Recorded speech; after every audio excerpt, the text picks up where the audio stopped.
Is St. Simon's Island boring? I hear this all the time about people thinking about moving here. Hey, I'm Ganten Kirby with Keller Williams Golden Isles. I share what it's really like to live on the islands of coastal Georgia.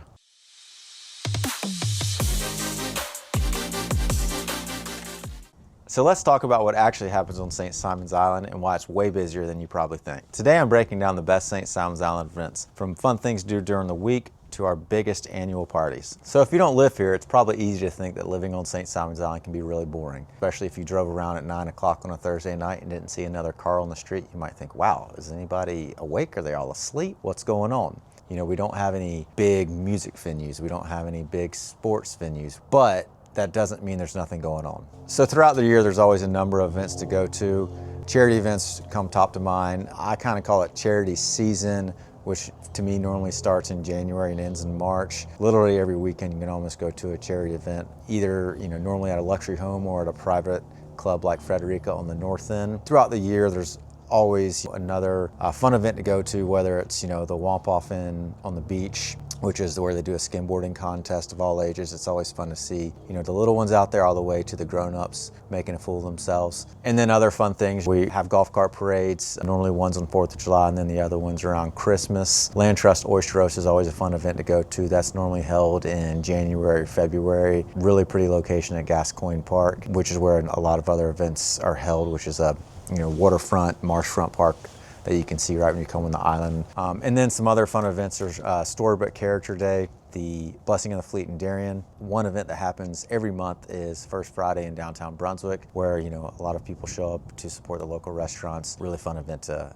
go and support those businesses. Another fun thing to do is you can usually always find some live music occurring. Normally that is in either Pier Village or Redfern Village. Mullet Bay's been doing a great job putting on live music almost every weekend. If you want like a little more of a quaint crowd, you can stop in the Village and in pub and always have a good time there. Redfern Village just did a pretty big concert, and you can also find live music over there. Almost every Wednesday night when I drop my girls off for dance, there's at least 2 bars over there that have live music going on. And so even though you might not see the Foo Fighters come here and play, you can always see somebody playing the Foo Fighters, which is fun. So some other events that are going to quickly fill up your calendar is you're going to want to make your tee times if you're playing golf. The retirement crowd here can get pretty territorial of their pickleball. You also have yoga at the beach. You have numerous fitness groups that get together throughout the week. You'll probably have a Bible study group you go to, and then naturally, depending on what sports season it is, you'll probably have another kids event to go to. So when you live here, you'll also notice that there's some big annual events that everybody talks about and you've heard past stories from. The first major event that a lot of people talk about and a lot of people think, is one of the best days of the year is opening day of baseball season. That's when we all meet in the Village and walk down to Mallory Park. It's a great day for the family. I think everybody really loves it. And then you kind of roll through spring break, and the next big, I would say, event is 4th of July. Obviously, we have big fireworks in the Village. There's a parade, and really there's fireworks that you can see in Brunswick, on Jekyll, on Sea Island, plus the beach is packed like Baywatch that day. Most of our big events, I would say, roll into the fall. Every year we have Georgia Florida weekend, where pretty much seems like the whole state of Georgia ends up here, and we have Frat Beach on Friday, where there's looks around about 10,000 kids on the beach. Always a lot of fun to enjoy. Right after Georgia Florida, about a month after, you have RSM weekend, which is the PGA Tour tournament event over at Seaside on Sea Island. That's always a really fun weekend. Some other fun things are Holly Jolly Jekyll. That's where you can go to Jekyll Island and drive through, and they have all the Christmas lights up everywhere on the trees. So while these events might be not something put on the calendar 3 months out, or they're not posted in Elegant Island Living, these are things that are really going to fill in all of the times you thought you were going to have nothing to do.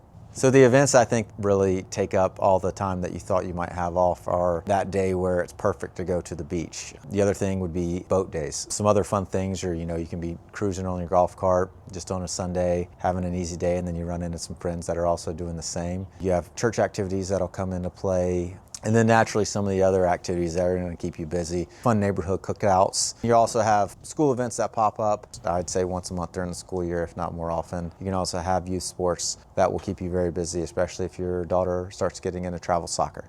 So the real answer is, living on St. Simons Island boring? When I was 22, I'd probably said yes, because at that point in my life, I wanted to go to the big events. I wanted the big concerts. I wanted, to go to the big shopping centers. I wanted to see big sports games. If you're a little bit older and maybe you have a family or you're retired and you enjoy going to community events and you enjoy going to outdoor events and you enjoy seeing cover bands play, then this can be a very exciting place to live.